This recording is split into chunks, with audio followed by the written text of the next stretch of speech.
very busy making all of those toys to deliver on Christmas morning, and I want you to know that your family loves you very much, and so do I. So be good, and don't forget to always listen to your parents. When you hear the tone, please leave me your Christmas gift wishes and holiday cheer. And remember, kids, I know who's been naughty and nice. Merry Christmas, and I'll see you soon!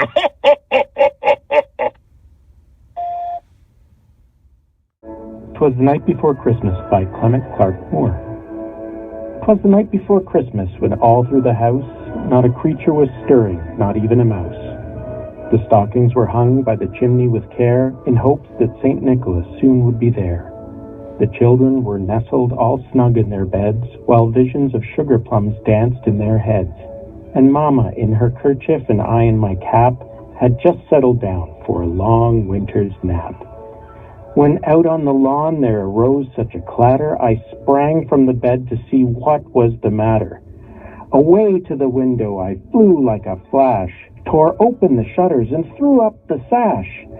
The moon on the breast of the new-fallen snow gave the luster of midday to objects below, when what to my wandering eyes should appear but a miniature sleigh and 8 tiny reindeer. With a little old driver so lively and quick, I knew in a moment it must be Saint Nick. More rapid than eagles his coursers they came, and he whistled, and he shouted and called them by name. Now Dasher, now Dancer, now Prancer and Vixen, on Comet, on Cupid, on Donder and Blitzen, to the top of the porch, to the top of the wall, now dash away, dash away, dash away all. As dry leaves that before the wild hurricane fly, when they meet with an obstacle, mount to the sky, so up to the housetop the coursers they flew, with the sleigh full of toys, and St. Nicholas too. And then in a twinkling I heard on the roof the prancing and pawing of each little hoof. As I drew in my hand and was turning around, down the chimney St. Nicholas came with a bound. He was dressed all in fur from his head to his foot, and his clothes were all tarnished with ashes and soot. A bundle of toys he had flung on his back, and he looked like a peddler just opening his pack. His eyes, how they twinkled, his dimples, how merry! His cheeks were like roses, his nose like a cherry. His droll little mouth was drawn up in like a bow, and the beard of his chin was white as the snow. The stump of a pipe he held tight in his teeth, and the smoke had encircled his head like a wreath. He had a broad face and a round little belly that shook when he laughed like a bowl full of jelly. He was chubby and plump, a right jolly old elf, and I laughed when I saw him in spite of myself. A wink of his eye and a twist of his head soon gave me to know I had nothing to dread. He spoke not a word, but went straight to his work, and filled all the stockings, then turned with a jerk, and laying his finger aside his nose, and giving a nod, up the chimney he rose. He sprang to his sleigh, to his team gave a whistle, and away they all flew, like the down of a thistle. But I heard him exclaim, before he drove out of sight, Happy Christmas to all, and to all a good night.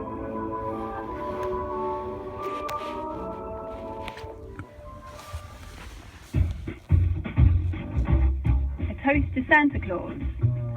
Whenever I find a man who don't believe in Santa Claus, and spite of all remonstrance won't yield up to logic's laws, and see in things that lie about the proof by no means dim, I straightway cut that fellow out and don't believe in him. The good old saint is everywhere, along life's busy way.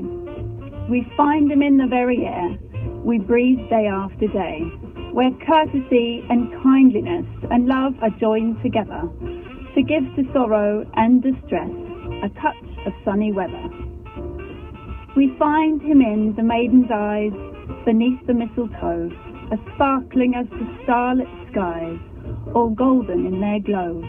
We find him in the pressure of the hand of sympathy, and where there's any thought of love, he's mighty sure to be. So here's to good old Kindly Heart, the best bed of them all, who never fails to do his part in life's old festival, the worthy bearer of the crown with which we top the saint, a bumper to his health, and down with them that say he ain't.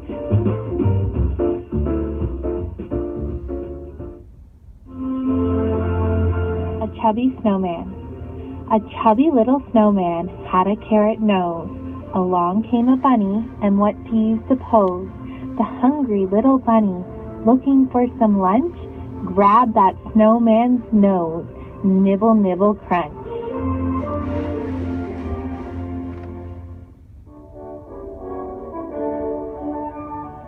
Wintertime by Robert Louis Stevenson. Late lies the wintry sun abed, a frosty, fiery, sleepy head blinks but an hour or two, and then a blood-red orange sets again. Before the stars have left the skies, at morning in the dark I rise, and shivering in my nakedness by the cold candle, bathe and dress. Close by the jolly fire I sit, to warm my frozen bones a bit, or with a reindeer sled explore the colder countries round the door. When to go out, my nurse doth wrap me in my comforter and cap. The cold wind burns my face and blows its frosty pepper up my nose. Black are my steps on silver sod, thick blows my frosty breath abroad, and tree and house and hill and lake are frosted like a wedding cake.